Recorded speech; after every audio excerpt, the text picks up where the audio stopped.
Caseiro, como o caso do David Hahn. Interessante, tem um caso. Bota aí, David Hahn. Mas existe, né? Tu falou que tá na Constituição, né? Reator caseiro. Primeiro, como é que você conseguiria o material para fazer? Né? Tem isso. Teve um caso de um Taylor, o nome dele era Taylor alguma coisa, que ele criou um reator de fusão na casa dele, mas era aquilo, né? Produzia menos energia do que fazia, e não era um reator tipo tokamak, um negócio absurdo.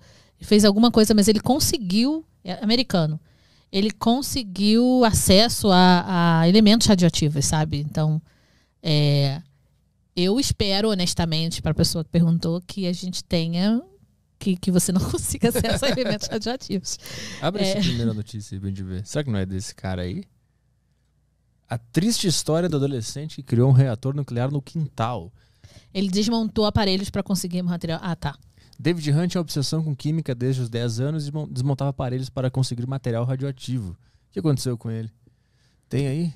David Hahn era escoteiro que desde criança gostava de química, ao ponto de tentar construir reator nuclear no fundo do quintal e chamar a atenção das autoridades.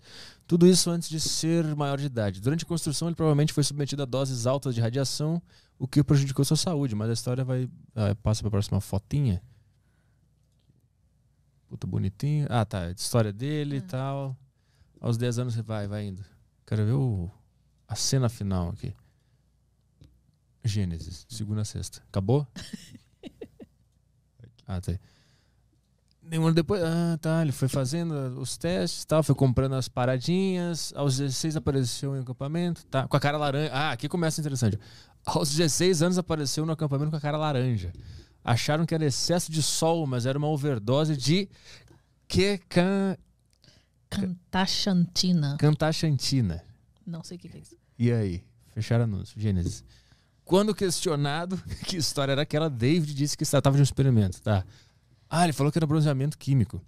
Não muito tempo depois começou sua obsessão com químicos mais perigosos. Seus pais colocaram em um pequeno local na garagem para evitar explosões em casa. Os pais deixaram, cara, pode fazer. Não tem problema, faz na garagem só.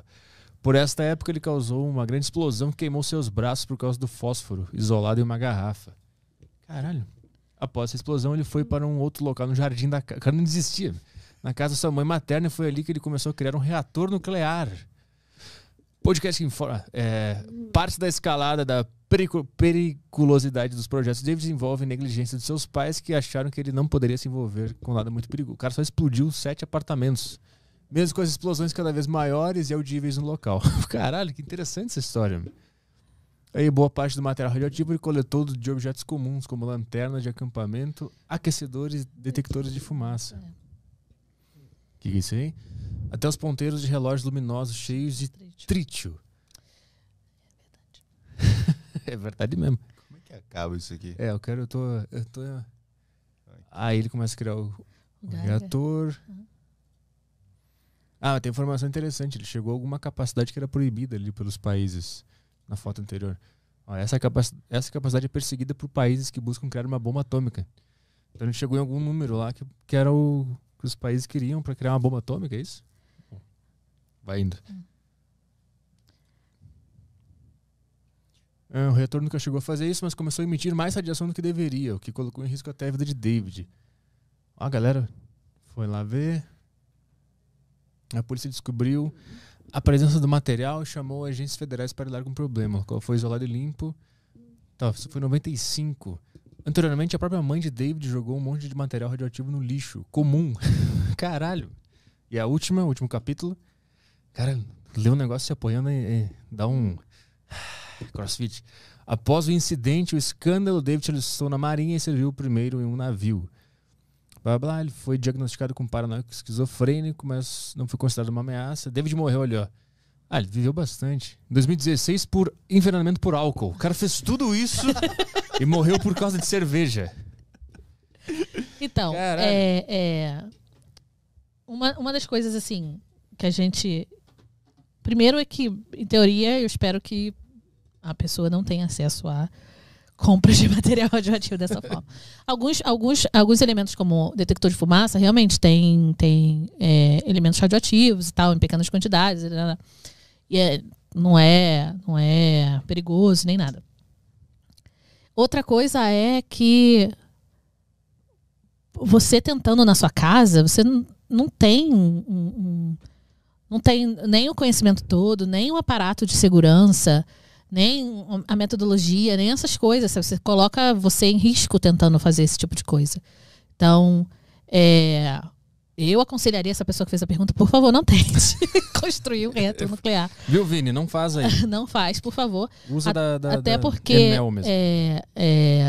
você pode se colocar em perigo dependendo de como você tentar conseguir esse material para isso. Porque não deveria conseguir um material para esse tipo de projeto. Mas super aconselho que se você tem interesse de trabalhar no reator, vamos estudar e trabalhar, operar. Os operadores de reator estudam pra caramba, eles passam anos e anos treinando, mas tem ali a capacidade de estar dentro de uma sala de reator, garantindo que aquilo está funcionando tudo direitinho, com conhecimento muito legal. Eu conheço uma operadora de reator, fiz um podcast com ela, na verdade, que foi a primeira mulher operadora, supervisora de turno de operação